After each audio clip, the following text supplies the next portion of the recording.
ప్రతి అక్షరం ప్రజల పక్షం. HR9 న్యూస్ టీవీకి స్వాగతం, సుస్వాగతం.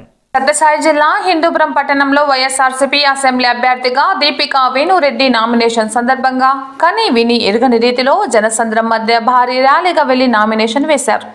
అభిమానులు చిత్ర విచిత్ర వేషధారణలో ర్యాలీలో పాల్గొనడం విశేషం. నామినేషన్లో భాగంగా కార్యకర్తలు అద్భుతమైన డ్యాన్సు స్టెప్పులతో ర్యాలీలో పాల్గొన్నారు. వైఎస్ఆర్సీపీ అసెంబ్లీ అభ్యర్థిగా విలేకరుల సమావేశంలో ఇంత భారీగా ప్రజలు పాల్గొనడం, ఆ ప్రజాభిమానం చూపించడం నాకు చాలా సంతోషంగా ఉంది. ఖచ్చితంగా కని విని ఎరుగని రీతిలో అత్యధిక మెజార్టీతో గెలిచి జగనన్నకు గిఫ్ట్గా వెళ్దామని తెలిపారు. ఈ కార్యక్రమంలో వైఎస్ఆర్సీపీ నాయకులు, సీనియర్ నాయకులు, లీడర్లు, ప్రజలు, కార్యకర్తలు పెద్ద ఎత్తున పాల్గొన్నారు.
దానికి మించి నేను బీసీ మహిళ స్థానికంగా ఉంటాను. మన జగనన్న నాకు ఒక అవకాశం ఇచ్చినారు.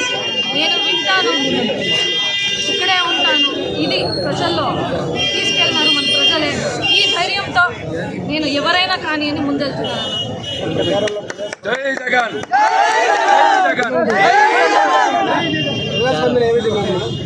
ప్రజాస్పందన అయితే బాగుందన్న. ర్యాలీలో ఈరోజు చూస్తున్నారు మీరు, హిందూపూర్ నియోజకవర్గం నలుమూలాల నుంచి వచ్చిన లేపాక్షి మండలం కానీ, కర్ణాటక బార్డర్లో ఉన్న చిలమత్తూరు కానీ, ఈ పక్క చోళూరు నుంచి కానీ, బార్డర్ నుంచి అన్ని చోట్ల నుంచి వచ్చినారు. చాలా సంతోషంగా ఉంది. ఈరోజు సగం ఎలక్షన్ గెలిచినట్లేదు.